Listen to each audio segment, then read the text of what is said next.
নমস্কার বন্ধুরা, আমি তনিমা বলছি। হোম মেকার তনিমা অধিকারী চ্যানেলের নতুন ভিডিও নিয়ে হাজির হলাম। তো দেখো, এই যে ছাদে চলে এসেছি আর ছাদ থেকেই ব্লগটা আজকে শুরু করলাম। আশা করি তোমরা যে যেখানে আছো সবাই ভালো আছো, সুস্থ আছো। আমার চ্যানেলে সবাইকে ওয়েলকাম জানালাম। আগের দিন যেখান থেকে ব্লগটা শেষ করেছিলাম ঠিক তার পর থেকে শুরু করলাম। আগের দিন তো দেখালাম যে দুপুরে খাওয়া দাওয়া করলাম, এটা বিকেলবেলা। কিন্তু বিকেলবেলায় ওই যে সন্ধ্যা দিয়ে আর ছাদে জল দিতে আসি না, তখন থেকে ব্লগটা শুরু করলাম। তো দেখো, এই যে ছাদে জল দিতে এসেছি। তো প্রত্যেকটা টবে জল দিয়ে দেবো। আর এখন গাছে জল না দিলে, মানে দুবেলা তিনবেলা না জল দিলে না গাছ মানে টেকানো মুশকিল। এত গরম পড়েছে সবারই ওখানে, তো জানো। আর এখানে দেখ কলকে ফুল ফুটে রয়েছে, কি ভালো লাগছে। বিকেলবেলায় ছাদে আসলে মৃদুমন্দ হাওয়া দেয়, আর মনেই হয় না যে নিচের ঘরের দিকে যাই, মনে হয় যেন ওই ছাদেই বসে থাকি। কিন্তু ওই যে একটাই প্রবলেম, মশা, ভীষণ মশা। এত ওপরেও যে এত মশার উপদ্রব, তো কী বলবো আর। ছাদের ওপরেও যে এত মশা কামড়ায় না, যে তুমি একটু শান্তিভাবে মানে ভালোভাবে দাঁড়ানো বসা সেটাও মুশকিল হয়ে যায়। নিচে এলাম, নিচে এসে আর দেখো ঠাকুরের সন্ধ্যাটা নিবেদন করলাম। আর কেমন লাগছে দেখো, আমার সুন্দরভাবে সাজিয়ে গুছিয়ে নিয়েছি। ওপর থেকে নিচে এসে আর গোপাল সোনাদের আমি একেবারে শয়নে দেব। সন্ধ্যা নিবেদন হয়ে গেছে, আর একটা ভগবানের দর্শনটা করিয়ে দিলাম, কারণ এবার গোপাল সোনাদের শয়নে দিয়ে দেবো। সুন্দর করে খাট বিছানা করে এখানে শয়নে দিয়েও দিয়েছি। আজ সকালবেলাটা ওর থেকে অনেকটাই ব্যস্ততা ছিলাম, দেখেছো তো। তো আজকে অনেকটা ব্যস্ততার মধ্যে দিয়ে, তো আসার সময় হাজব্যান্ড হচ্ছে কিনে এনেছিল তরমুজ। তো সোনাইকে দিল, আর অর্ধেকটা রেখে দেওয়া আছে ফ্রিজে, ওটা পরের দিন হচ্ছে মাসিমাদের দেবো, সোনাইকে দেবো, তো ওই জন্য রেখে দিয়েছি। আর এখানে হচ্ছে তারপরে সোনাই খেয়ে দিয়ে পড়তেও বসেছিল। আর তো তারপরে আমি বললাম চল এখন গানটা করিয়ে দিই, তাহলে রাতে আর অত মানে ঝামেলা থাকবে না। তো সেই নালে 9টা সাড়ে 9টা তো বেজে যায়। তো ওই জন্য আগে একটু গানে বসিয়ে দিলাম। আর হাজব্যান্ড ওদিকে একটু দোকানে গেছে, সোনাইয়ের ফটো প্রিন্ট আউট করতে হবে, তো সেগুলো আনার জন্য। আর ততক্ষণ আমি গানটা সোনাইকে করিয়ে নিচ্ছি, ততটা কাজ এগিয়ে রাখা যায় আর কি। কারণ কাজের প্রচুর প্রেশার থাকে গো। দেখলে মনে হয় যে সংসারে কাজ নেই, কিন্তু মানে একটার পর একটা কাজ যদি ঠিকঠাকভাবে গুছিয়ে করা যায় না, তাহলে যে কত কাজ বেরোবে আর সব কিছু ম্যানেজ করা যে কতটা কষ্টকর। হ্যাঁ, তো সেটাই। যাই হোক, যতটা পারছি কাজগুলো তাড়াতাড়ি করে গুছিয়ে করার চেষ্টা করছি। আর রাতের দিকেও কিন্তু এখন করে অনেকটাই কাজের প্রেশার থাকে, সোনাইকে গান করানো, পড়ানো, তারপরে রান্না বান্না, এগুলো তো থাকে। তো দেখো, এই যে সোনাইকে গানটাও প্র্যাকটিস করিয়ে নিচ্ছি। আজকে খুব বেশি যে করাবো সেরকম নয়, মোটামুটি একটু দু তিনবার করাবো, করিয়ে উঠে পড়বো। তো হাজব্যান্ড এখানে আসার পথে কতগুলো বিস্কিট, চানাচুর এগুলো নিয়ে এসেছে, মানে ওই গেছিলো প্রিন্ট আউট করতে বলেছিলাম আর কি। তো চানাচুর আনতে বলেছিলাম, চানাচুর আনিনি, ওই নিমকি টাইপের ছোট্ট ছোট্ট ওইগুলো পাওয়া যায়, তো ওইগুলো নিয়ে এসেছিলো। তো সোনাই এখন বিস্কিট খাবে, একটা টাইগার বিস্কিট খাবে সোনাই। সন্ধ্যাবেলায় সোনাই তেমন কিছু খায়নি, তো টাইগার বিস্কিট আর একটুখানি এই যে নিমকি ভাজা দিয়ে দিলাম, একটা সোনাই খাক। খেয়ে জল টল খেয়ে তারপরে বাবা এসে গেছে, বাবার কাছে আবার পড়তে বসবে। আর হাজব্যান্ড সোনাইকে পড়াবে, আর আমি তো ততক্ষণে ও ঘরে গিয়ে ওই জিনিসপত্রগুলো খাটের ওপর রাখা আছে, ওগুলো গোছগাছ করব। সেই যে দেখো স্কুলের পড়াগুলো সোনাই এখন করছে। ওই আর কি টুকটাক, এখন যেহেতু ওই স্কুলটা শুরু হয়েছে সবে, তো এখন অতটা প্রেশার নেই। তো সেই হালকা পাতলা যে পড়াগুলো আছে সেগুলো করিয়ে দিচ্ছে।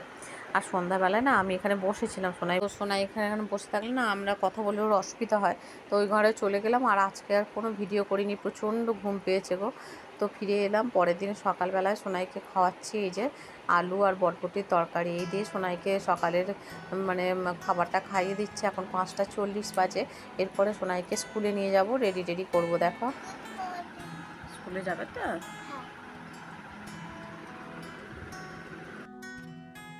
তো সোনাইকে স্কুলে নিয়ে চলে গিয়েছিলাম, তো তারপরে ফিরে এসেছে, এখন হাজব্যান্ড পূজা করছে। আর আমি এই জামা কাপড়গুলো নিয়ে না দিতে যাচ্ছি ছাদে। ছাদে বেশ রোদ উঠেছে, তো এসে চটপট করে রুটিটা করে নিলাম, যে হাজব্যান্ড যেহেতু অফিস যাবে আর কি, তাড়াতাড়ি করে রুটিটা করে নিলাম, করে একটু উচ্ছে ভাজলাম। হ্যাঁ, আর বরবটি আলু তরকারি তো সকালে করা ছিল, আর একটু টক ডাল করলাম, এই দিয়ে হাজব্যান্ডকে আজকে দিয়ে দিচ্ছি। আজ যেহেতু বৃহস্পতিবার, তো আজকে নিরামিষই করবো, হাজব্যান্ডের জন্য নিরামিষই খাবে। আর তো ওই জন্যে রান্নাটা করে চটপট ছাদে চলে এলাম, এসে এইগুলো মিলে দিচ্ছি। দেখো হাজব্যান্ড সব ধুয়ে রেখেছিলো, আর আমি এসে একটা জিনিস এক্সট্রা যেগুলো সেগুলো ধুয়ে নিলাম, ধুয়ে আর এখনই মিলে দিচ্ছে। প্রচণ্ড রোদ ছাদে, এখন এই সকালবেলায় রোদে থাকা যাচ্ছে না। আর বাইরে থেকে আসার পর না কিছুক্ষণ মানে কিছু করা যায় না, জানো। তুমি যে এসে ঝটপট করে কিছু করবে, সে আর করার উপায় নেই। যেমনি শীতকালে এক অসুবিধা, তেমনি গরমের অসুবিধা। মানুষ কোন কালে যে শান্তিতে থাকতে পারবে, শুধুমাত্র ওই শীত আর গরমের মাঝামাঝিটাই যায় একটু, ওই মাস 1 মাসের মতো যা একটু আরামে থাকা যায়। শীতকালটা আমার বিশেষ ভালোই লাগে, আমার খুব ভালো লাগে শীতকালটা। শীতকাল আমার সবথেকে ফেভারিট, যেন যতই ঠান্ডা পড়ুক যাই কিছু পড়ুক, কিন্তু ভালো লাগে শীতকালটা। ঘুমিয়েও আরাম, হ্যাঁ, কাজ করেও আরাম। কিন্তু গরমকাল আমার একদম ভালো লাগে না। তো যাই হোক, আর আমার পছন্দ নয়, সব কিছুর সাথে অ্যাডজাস্ট করে চলতে হবে। তো সোনার যে গেঞ্জি, জামা, তারপরে হচ্ছে সোনার আমার জামা, এইগুলো সব কিছু মিলে দিয়ে এখন নিচের দিকে যাব। আর বেশিক্ষণ ছাদে থাকবো না, সকালে তো জল টল সব দিয়েই দিয়েছে হাজব্যান্ড। তো এখন আর বেশিক্ষণ থাকবো না, যে কটা আছে মিলাও হয়ে গেল দেখতে দেখতে, এখন নিচে চলে যাব। গরমের সময় ভাবি যে শীতকালটা খুবই ভালো ছিল, শীতের সময় ভাবি যে বাবা এই শীতে আর কি করব, গরম পড়লেই হয়। আর তো নিজের মানে কোনটাতে যে ভালো সেটাই নয়, তবে যতই কিছু যায় কিছু হয়ে যাক, শীতকালটা আমার সবথেকে ফেভারিট। তো ফ্রেন্ডস, এতক্ষণ একটু রেস্ট নিয়েছিলাম, হাজব্যান্ড অফিসের উদ্দেশ্যে রওনা হয়ে গেছে। সোনাইকে দিয়ে এসে উচ্ছে ভাজা করলাম, টকের ডাল করলাম, সকালে বটবটি আলুর তরকারি আছে, বেগুনের ঝাল, এগুলো করে নিয়েছি। করে আর এখন সোনার এই জামা টামাগুলো একদম গোছগাছ করে নিচ্ছি, কারণ গরমের সময় তো প্রচণ্ড গরম হয় যখন ফিরি, তো ওই জন্য আর কি জামা টামাগুলো একদম গোছগাছ করে আর তাড়াতাড়ি পুজো টুজো করে স্নান করে বেরিয়ে যাবো আর কি সোনাইকে আনতে, ঠিক আছে। আর এই গরমের সময় একটু তো কষ্ট হবে, কিছু করার নেই। তো যতটা তাড়াতাড়ি পারি সময় হাতে নিয়ে বেরোবো, যাতে মাথা ঠান্ডা রেখে সব কিছু কাজবাজ করতে পারি। চলো গোছগাছ করে নিই। দেখো এই যে বিছানাটার এই অবস্থা, তো এখানে বেডশিট, এখানে জামা, এখানে এই সেই সব পড়ে রয়েছে, ওগুলো গুছগাছ করে নিয়ে তারপরে একটু চা করে নিলাম। করে নিয়ে আর এখন এখানে দেখো এই যে জলের গ্লাস এখানে বসিয়ে রাখলাম, সব ঠান্ডা, যাতে এসে অ্যাকোয়াগার্ডের জল না গরম হয়ে যায়, সেই গরম জলটা যাতে খেতে না হয়। একটা গ্লাসের মধ্যে মিষ্টি ভিজিয়ে নিলাম। মোটামুটি বিছানাগুলো একটু ভালো করে টান করে দিলাম। আর হচ্ছে আপনার 11টা 10 বাজে, টান করে দিলাম, দিয়ে আর হচ্ছে জল একটু মিষ্টির জল ভিজিয়ে রাখলাম ফ্রিজের মধ্যে, সোনার জন্য নিয়ে যাব। তো দেখো এই যে বক্স একটুখানি সোনার জন্য ফল নিয়ে নিয়েছি, শসা আর আঙুর নিয়েছি, আর এইটাতে নিয়েছি নুন চিনির জল, আর এইটাতে প্লেন জল, এই যে প্লেন জল।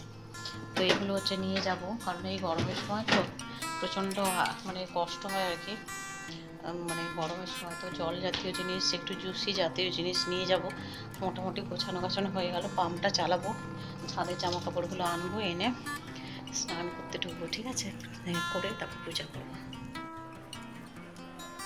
ছাদ থেকে তুলে এনে আর জামা কাপড়গুলো ওখানে ফোল্ড করে রাখলাম, বুঝেছো তো, আসার সময় ফুল এনেছি।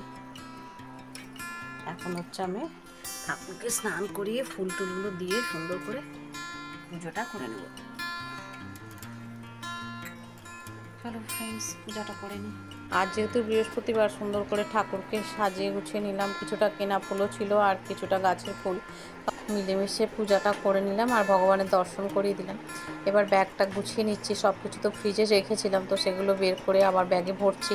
তো ফ্রেন্ডস চলো আজকের মতো তাহলে এখানেই ভিডিওটা এন্ড করছি, সোনাইকে নিয়ে আসি বাড়িতে, পরের ভিডিওটা আবার তোমরা দেখতে পাবে। আজকের মতো বিদায় নিচ্ছি, বাই বাই।